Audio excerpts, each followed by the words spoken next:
पंडित जी राम राम। राम राम साहब, राम राम। क्या हाल चाल? बढ़िया। मुझे ना पितृदोष लगा है, पूजा करवानी है। तो ये क्या लेके आए? ये पूजा कराने के लिए थाली लाया हूँ फूलों की। अरे पूजा के लिए थाली? हाँ जी। अच्छा, ठीक है।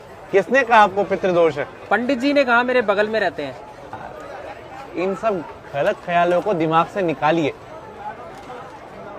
ये सब ख्याल दिमाग से निकालिए।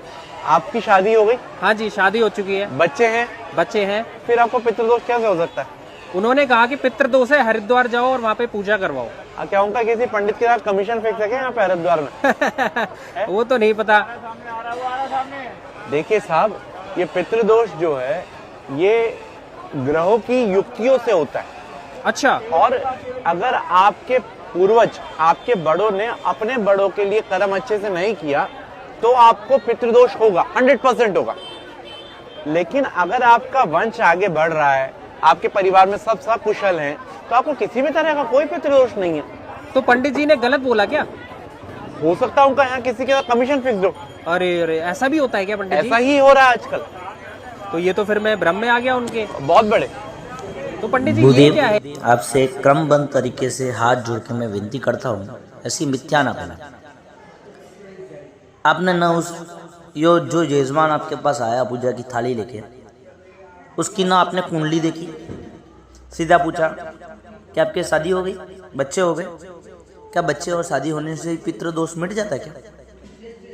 दूसरी बात, आप कुंडली देखते, आपने कहा ग्रहों की युति होती है, आपने किसी ग्रह की युति देखी, कुंडली देखी, कुंडली बिना देखे, बिना उसको अपने रिजल्ट निकाले कैसे बोल दिया कि पितृदोष है ही?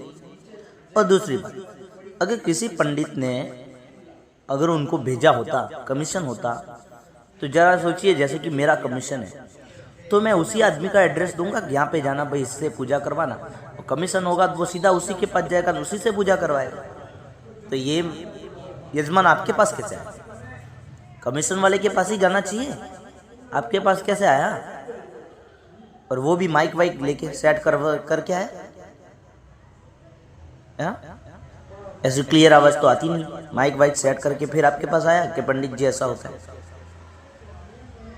कमीशन भाई, कोई अगर कोई महाराष्ट्र का पंडित है, कई और का पंडित है, वो वहां से आपको सजेस्ट करेगा तो उस पंडित के पास जाना, तो वो उसी पंडित के पास जाएंगे, आपके पास किस तरह से आएगा? और आपने कैसे कह दिया कमीशन होगा?